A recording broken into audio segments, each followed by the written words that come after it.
하나님의 말씀은 신명기 26장 1에서 11절입니다. 신명기 26장 1에서 11절 제가 세번역 성서로 봉독해 드립니다. 주 당신들의 하나님이 당신들에게 유산으로 주시는 그 땅에 당신들이 들어가서 그것을 차지하고 살 때에 당신들은 주 당신들의 하나님이 당신들에게 주시는 땅에서 거둔 모든 농산물의 첫 열매를 광주리에 담아서 주 당신들의 하나님이 자기의 이름으로 두려고 택하신 곳으로 가지고 가십시오. 거기에서 당신들은 직무를 맡고 있는 제사장에게 가서 주님께서 우리 조상에게 주시다고 맹세하신 대로 내가 이 땅에 들어오게 되었음을 제사장께 섬기시는 주 하나님께 오늘 아뢰옵니다 하고 보고를 하십시오. 제사장이 당신들의 손에서 그 광지를 받아서 주 당신들의 하나님의 제단 앞에 놓으면 당신들은 주 당신들의 하나님 앞에서 다음과 같이 아뢰십시오. 내 조상은 떠돌아다니면서 사는 아람 사람으로서 몇 안 되는 사람을 거느리고 이집트로 내려가서 거기에서 몸부쳐 살면서 거기에서 번성하여 크고 강대한 민족이 되었습니다. 그러자 이집트 사람이 우리를 학대하여 괴롭게 하여 우리에게 강제 노동을 시켰습니다. 그래서 우리가 주 우리 조상의 하나님께 살려달라고 부르짖었더니 주님께서 우리의 울부짖음을 들으시고 우리가 비참하게 사는 것과 고역에 시달리는 것과 억압에 짓눌려 있는 것을 보시고 강한 손과 편팔과 큰 위험과 이적과 기사로 우리를 이집트에서 인도하여 내셨습니다. 주님께서 우리를 이곳으로 인도하셔서 이 땅 곧 젖과 꿀이 흐르는 땅을 우리에게 주셨습니다. 주님께서 내게 주신 땅의 첫 열매를 내가 여기에 가져왔습니다. 그리고 당신들은 그것을 주 당신들의 하나님 앞에 놓고 주 당신들의 하나님께 경배드리고 레위 사람과 당신들 가운데서 사는 외국 사람과 함께 주 당신들의 하나님이 당신들과 당신들의 집안에 주신 온갖 좋은 것들을 누리십시오. 아멘. 할렐루야. 주님의 은혜와 평강이 함께 하시기를 간절히 바랍니다. 사자성어 중에 표리부동이라는 말이 있습니다. 속과 겉이 다르거나 말하는 것과 행동하는 것이 다른 것을 의미하는 그런 말이죠. 세상이 점점 악하게 돼서 그런지 모르지만 이렇게 속 다르고 겉 다른 경우가 점점 늘고 있습니다. 마음으로는 그렇지 않지만 다른 것을 선택하여 행하며 살아가는 경향이 점점 더 많아지고 있는 것입니다. 어떻습니까? 여러분은 마음으로 생각하는 것들을 삶에서 그대로 실천하고 행하며 살고 계십니까? 우리의 신앙생활은 어떠할까 생각해 봅니다. 마음으로 하나님을 인정하고 신뢰하고 그리고 진심으로 하나님을 사랑한다 하면 그렇다면 그것이 나의 삶에서 행동에서 그것이 잘 나타나고 있는가? 그러니까 표리부동한 신앙이 되지 않으려면 우리의 마음의 믿음이 우리의 신앙에서 잘 표현되어야 하는데 어떻게 표현되고 있을까? 지난번에 제가 로마서 10장 10절의 말씀을 설명드렸었는데 사람은 마음에 믿어서 의에 이르고 입으로 고백해서 구원에 이르게 된다. 그러니까 마음으로 믿는 것이 이제는 입술로 그리고 이것은 상징이라 그랬어요. 입술만이 아니라 겉으로 삶으로 표현하고 드러내야 한다. 그러니까 마음으로 믿고 그 믿음이 우리의 삶에서 표현되고 드러나야 한다. 그런 사람에게 참된 구원이 이루어진다. 바울 사도가 그렇게 이야기하는 것입니다. 제가 이렇게 설명하는 것보다 사실은 아까 찬양 삶으로라는 찬양을 우리가 히스빌의 삶으로 찬양을 보았는데 사실 제가 하고자 하는 얘기가 그 찬양에 다 나와 있어서 이미 찬양만 잘 듣고 은혜를 받으시면 오늘 말씀의 은혜를 받은 것과 다름이 없습니다. 우리는 흔히 말을 아주 달콤하게 하는 사람들을 많이 봅니다. 그래서 뭐 그런 사람들에게는 입으로 뭐 말로 서비스하는 것은 간단한 일이겠지만, 그러나 아무런 진정성이 담기지 않은 그런 말들은 모든 것을 다 지켜보시는 하나님 앞에 낱낱이 다 밝혀지고야 말 것입니다. 사람들은 잘 모를지 모르지만 하나님은 다 아신다고 하는 거죠. 그래서 우리는 마음으로 믿는 우리의 그 믿음을 실제로 겉으로 우리의 삶에서 실천하며 행하며 살아가야 하고, 그런 삶을 고백의 삶이다 이렇게 우리가 말할 수 있는 거예요. 믿음을 고백하는 삶, 그런 삶이어야 하나님께 인정받고, 그리고 하나님이 당신의 자녀들에게 베풀어 주시는 은혜를 진짜 받고 누리며 살아갈 수 있는 거다. 그래서 나도 교회 다니고 예수 믿는다고 하는데 목사님이 도대체 설교 시간에 얘기한 그런 은혜들은 저와 좀 상관이 없습니다라고 혹시 생각을 한다면, 바로 이런 점에서 한번 깊이 생각해 보아야 합니다. 왜 나는 교회를 다닌다고 하나님을 믿는다고 하는데도 목사님이 맨날 그렇게 얘기하는 축복과는 거리가 먼 삶을 살고 있습니까? 라고 혹시 반문이 드신다면 오늘 이 설교를 주의 깊게 잘 들으셔야 돼요. 믿음 따로, 삶 따로, 생각 따로, 행동 따로, 이것이 문제다 라고 하는 것입니다. 그래서 오늘 저는 여러분과 함께 마음으로 믿는 것을 겉으로 구체적으로 드러내는 것에 몇 가지 예를 한번 생각해 보려고 하는데요. 그 중에 첫 번째가 오늘 본문의 이야기입니다. 모세의 권면, 농산물의 첫 열매를 하나님께 바쳐라. 간단하게는 그렇게 나오는 주제의 권면입니다. 신명기 26장 1에서 3절을 다시 한번 보겠습니다.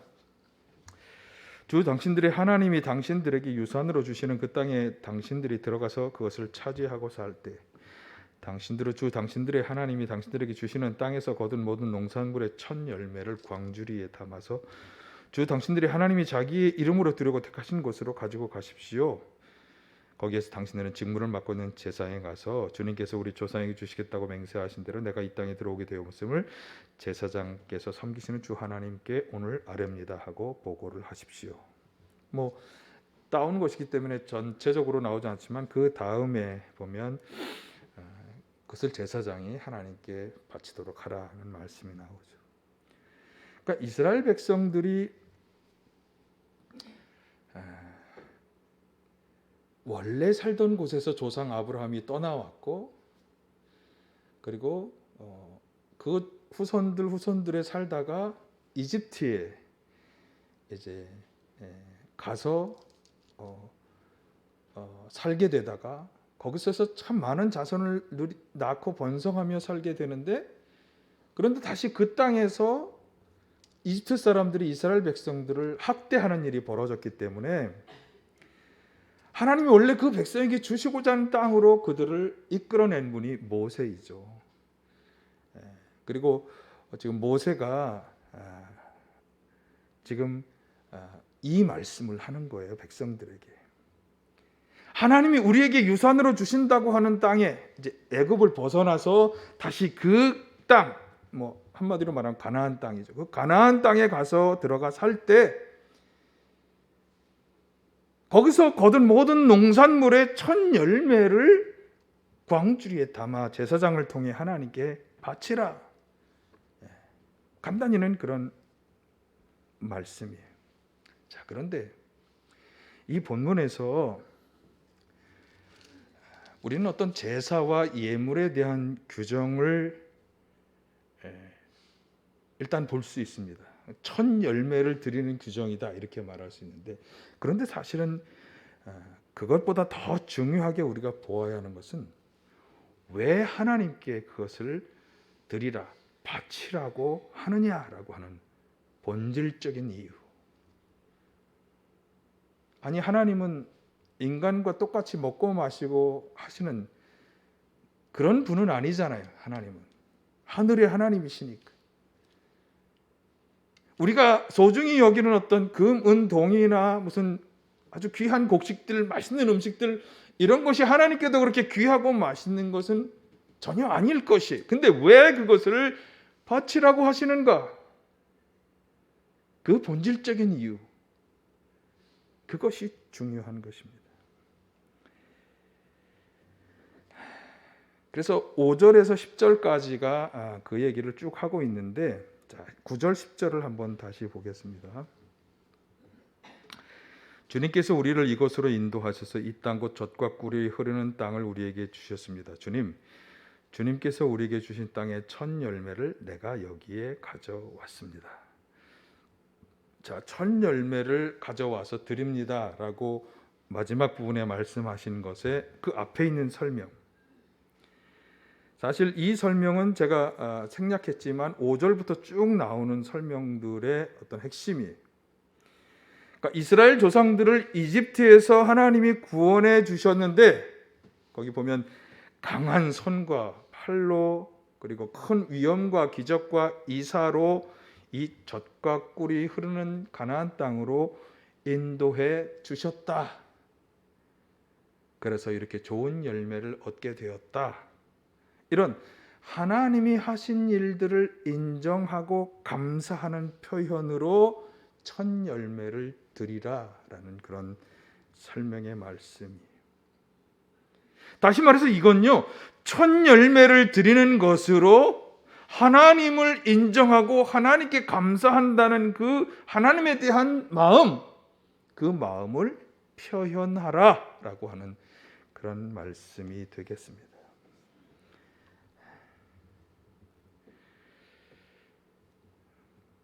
그러니까 사실 이 첫 열매를 드리는 사람은 일단 하나님을 인정하는 사람, 인정해야 되는 거예요. 하나님을 인정하는 마음을 거기에 담아야 하는 거예요. 무엇을 인정하는가? 우리의 조상을 그런 어려운 가운데서 능력의 손길로 구원하시고 보호하시고 인도해 주신 그 하나님, 그걸 인정하는 거예요.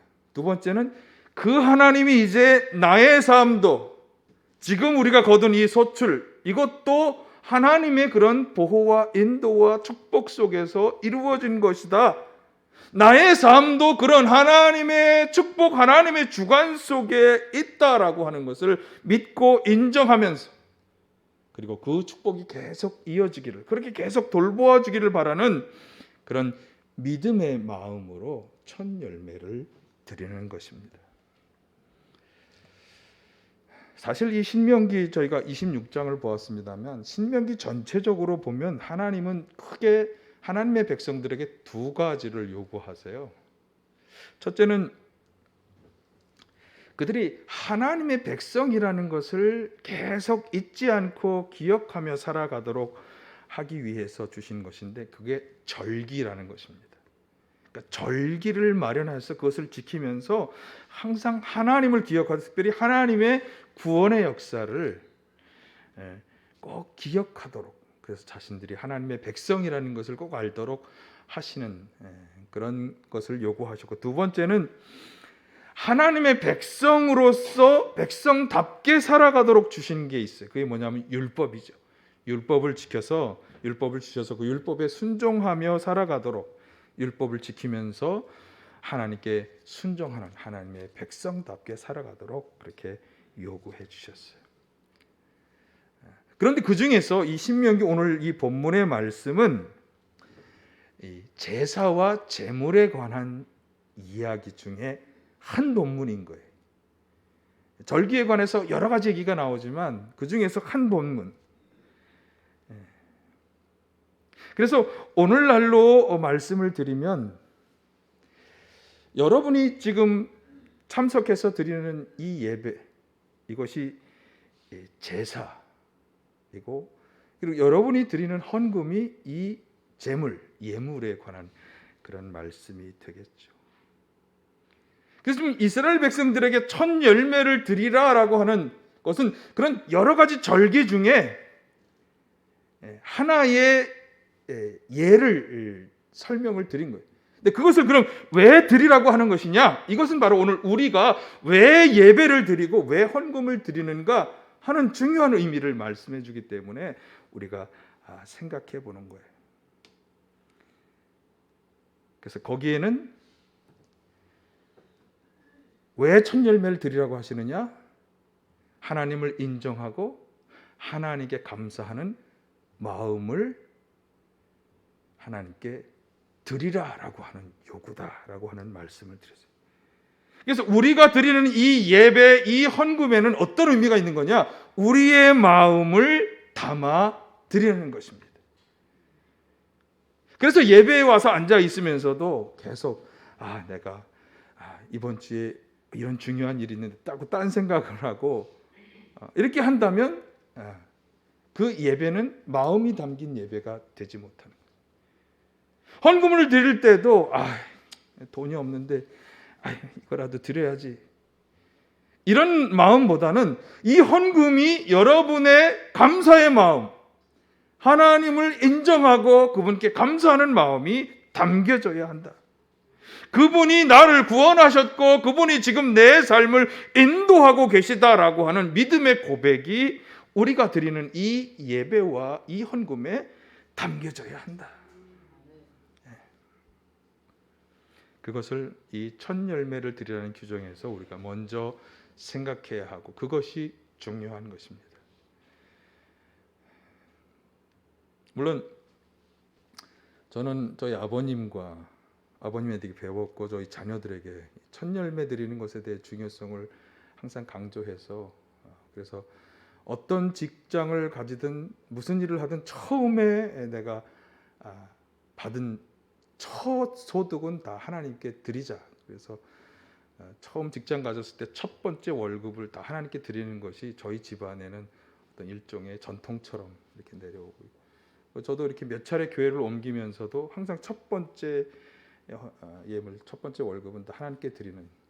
근데 그게 언제 얼마를 드리냐 이게 중요한 게 아니라 그렇게 드리면서 어떤 마음을 거기 담아 드리느냐 이게 중요하다, 이 말씀을 드리는 거예요.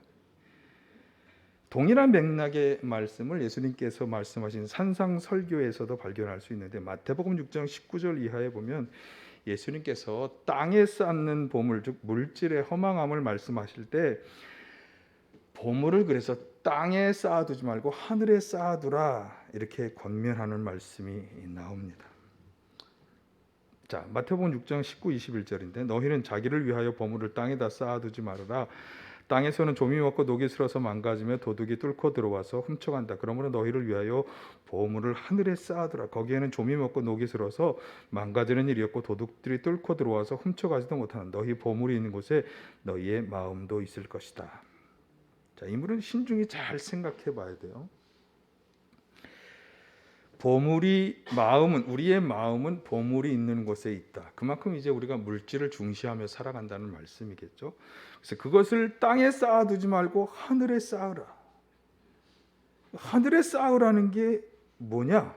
그러니까 하늘에 하나님께 드리라라는 것인데, 하나님께 드려서 그분이 그것을 기억하시도록 하라.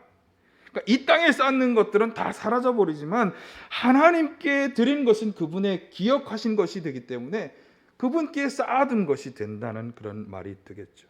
그래서 중요한 건 이 마지막에 나오는 말씀이에요. 보물이 있는 곳에 마음이 있다. 그러니까 이것은 다시 거꾸로 말하면 마음을 보물에 두어야 하는데 그 보물을 하늘에 하나님께 쌓으라고 했으니 결국은 우리의 마음을 하나님께 두라. 보물을 이 땅에 쌓아서 그것을 염려하고 어떻게 늘려갈까 하는 그런 걱정, 거기에 마음을 쓰지 말고 하늘에 하나님께 마음의 우선권을 두라, 그 말이에요. 보물보다 하나님을 더 귀한 분으로 여긴, 우선하는 마음으로 살아갈 것을 말씀하는 것이. 그러므로 하나님께 제물을 드리라, 오늘 신명기 본문과 연결해서 하나님께 제물을 드리라, 이 말은 그러니까 하나님께 예배하며 예물을 드리라라고 하는 것은 하나님께 우리의 마음을 드려라 라고 하는 그런 의미의 말씀. 목사님, 저는 항상 마음을 드려요. 나는 항상 마음을 드리는데요, 정말 드립니까? 모세는 정말 네 마음을 하나님께 드리느냐? 그러면 네가 거둔 가장 첫 번째 것, 생각해 보세요. 여러분, 농사 지으면서 첫 번째 것은 수확하면서 거둔 가장 큰 기쁨, 여러분이 가장 큰 자녀에 대한 애정과 사랑을 두는 것처럼 첫 번째 농산물이 얼마나 중요합니까? 그리고 그동안 농사를 져서 결실이 없기 때문에 먹을 것이 좀 부족했기 때문에 첫 번째로 거둔 곡식을 얼마나 먹고 싶겠어요. 가장 중요하게 생각하고 가장 먹고 싶은 그것을, 그러나 그것을 하나님께 드려라. 그러니까 하나님을 먼저 생각해야 된다, 그런 말씀이 되는 거예요. 그분이 내 인생의 주인이 되시고 나를 구원해 주시고 앞으로도 나의 삶을 인도해 주시는 그런 참된 하나님이심을 믿고 인정하는 믿음, 그 믿음을 예배와 예물이라는 것으로 표현하라. 그것이 모세가 이스라엘 백성들에게 첫 열매를 드리라는 제사 제도를 만든 이유예요. 우리가 드리는 이 예배와 헌금은 바로 그런 의미가 있는 것입니다. 저는 지금 이 구절을, 헌금을 잘 드려야 된다는 것을 말씀드리려고 이 말씀을 드리는 게 아니에요. 중요한 건 뭐냐? 우리의 마음을 하나님께 드리는 거예요. 내가 진짜 하나님을 믿고 섬긴 그런 믿음이 우리의 드리는 이 예물에 담겨져야 한다. 하나님을 진짜 인정하고 그분의 역사를 인정하는 믿음으로 이 예물을 드려야지, 그런 믿음 없이 드리는 예물은 아무 의미가 없다는 거예요. 하나님께서 기뻐 받으실 이유가 없는 거예요. 여러분, 예배와 예물을 드리실 때 여러분의 마음의 믿음을 다 담아서 드리는 그런 믿음의 고백이 다 되시기를 간절히 축원합니다. 자, 그런데 이렇게 예배와 예물로 우리의 믿음을 증명할 때 우리가 고려해야 하는 중요한 사항이 하나 있습니다. 예언자들을 통해서 이 제사 제물과 관련해서 하나님이 주신 말씀에서 그것을 우리가 캐치할 수 있는데, 하나님이 기뻐 받으시는 제사와 예물이 되기 위해서 무엇이 필요한지를 잘 말씀해 줘요. 이사야서에 보면 하나님께서 살찐 짐승, 어린 양, 순염소 이런 피들을 다 거절하는 것에 관한 구절이 있어요. 자, 이사야 1장 13에 17절을 한번 보실까요? 다시는 헛된 재물을 가져오지 말아라. 다 쓸모없는 것들이다. 분향하는 것도 나에게는 역겹고 초하루고 안식일과 대회로 모이는 것도 참을 수 없으며 거룩한 집회를 열어놓고 못된 짓도 함께하는 것을 내가 더 이상 견딜 수 없다. 나는 정말로 너희의 초하루 행사와 정한 절기들이 싫다. 그것은 오히려 나에게 짐이 될 뿐이다. 그것들은 짊어지기에 내가 너무 지쳤다. 너희가 아무리 팔을 벌리고 기도한다 하더라도 나는 거들떠보지도 않겠다. 너희가 아무리 많이 기도한다 하여도 듣지 않겠다. 너희 손에 피가 가득하다. 너희는 씻어라. 스스로 정결하게 내가 보는 앞에서 너희의 악한 행실을 버려라. 악한 일을 그치고 옳은 일을 하는 것을 배워라. 정의를 찾아라. 억압받는 사람을 도와주어라. 고아의 송사를 변호하여 주고 과부의 송사를 변론해 주어라. 자, 자신의 믿음을 담아서 예배와 예물을 드려야 하는데, 그런데 하나님이 정하신 중요한 기준이 있는 거예요. 거기에 도달하지 못하는 건 헛된 재물이 되는 거예요. 그런 것을 바치는 절기 예배를 싫어하시고 못 견뎌하시고 있고, 그럼 그 기준이 뭐냐? 여기 보니까 불의를 저지르고 손에 피를 묻힌 사람들의 제사는 받지 않으신다. 그래서 악한 일을 그치고 옳은 일을 하라, 이렇게 말씀하고 있어요. 그러니까 하나님이 받으시는 제사의 기준에 부합하려면 악한 일을 그치고 옳은 일을 하는 것이 중요한 거예요. 제사와 제물, 예배와 헌금과 그 다음에 거기에 동반된 뭐가 필요하다? 삶으로, 아까 제가 찬양을 말씀드렸죠. 그 삶이 하나님 앞에 인정받을 수 있는 옳은 삶이 되어야 한다는 거죠. 아모스에도 나와요. 아모스 5장 21, 24절에 자, 이것도 제가 빨리 읽어드릴게요. 나는 너희가 벌이는 절기 행사들이 싫다, 역겹다. 너희가 성회로 모여도 도무지 기쁘지 않다. 너희가 나에게 번제물에 곡식제물을 바친다고 해도 내가 그 제물을 받지 않겠다. 너희가 화목제로 바치는 살찐 짐승도 거들떠 보지 않겠다. 너희의 시끄러운 너의 노랫소리를 나의 배에서 집어치워라. 너희의 검은 소리도 나는 듣지 않겠다. 너희는 다만 마지막 구절 공의가 물처럼 흐르게 하고 정의가 마르지 않는 강처럼 흐르게 하여라. 똑같은 이유죠. 공의가 없고 정의가 이루어지지 않는 그런 삶을 가지고 와서 이제 하나님 내가 제물을 드립니다라고 아무리 드려봤자 그걸 받지 않으신다는 거예요. 자, 이 구절들이 말씀하는 건 자, 정리하면 이겁니다. 불의를 저지르고 악한 일을 하고 공의를 행하지 않으면서 아무리 열심히 절기를 지키고 예배를 드리고 예물을 드린다고 해도 그것은 어떻게 하신다? 받지 않으신다. 거기에는 참된 믿음이 담겼다고 보시지 않는다는 거예요. 그렇기 때문에 참된 우리의 믿음의 예배가 되고 믿음의 예물이 되기 위해서는 하나님이 원하시는 것을 먼저 행해야 하는 거예요. 그럼 하나님이 원하시는 게 뭐냐? 앞에서도 뭐 옳은 일을 하라, 공의와 정의를 행하라 이런 일들도 될 수 있겠지만 예수님께서 하나님이 정말 원하시는 율법들을 다 모아놓은 곳에 핵심적인 사항을 이렇게 정리하셨어요. 마태복음 22, 37에 40. 자, 내 마음을 다하고 내 목숨을 다하고 내 뜻을 다하여 주 너의 하나님을 사랑하라 하였으니 이것이 가장 중요하고 으뜸 가는 계명이다. 둘째 계명도 이것과 같은데 내 이웃을 내 몸과 같이 사랑하여라 한 것이다. 이 두 계명이 온 율법과 예언서의 본 뜻이 달려 있다. 하나님께서 원하시는 건 두 가지. 하나님 사랑, 이웃 사랑.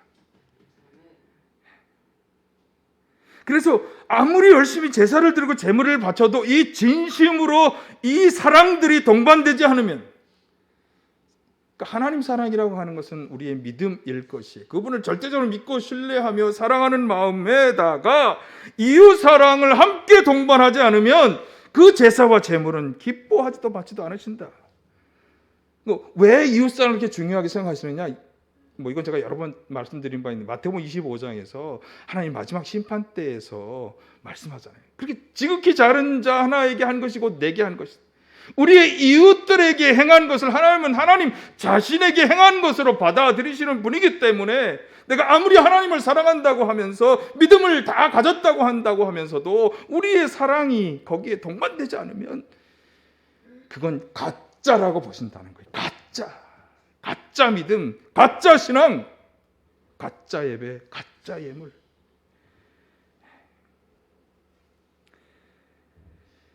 자, 그래서 정리하면 이런 것입니다. 우리의 믿음을 하나님께 표현함에 있어서 모세는 그것을 하나님께 드리는 제사, 제물, 그것을 거기에 마음을 담아서 드리라 얘기하면서 첫 열매를 정성껏 드리라는 그런 말씀을 한 것이고, 예언자들은 거기에다 정말 우리의 믿음을 담기 위해서는 하나님을 사랑하는 만큼 이웃 사랑하는 삶을 동반해야 한다, 이렇게 말씀하고 있습니다. 여러분, 우리의 믿음을 잘 겉으로 표현하는 그런 삶이 되시길 간절히 축원합니다.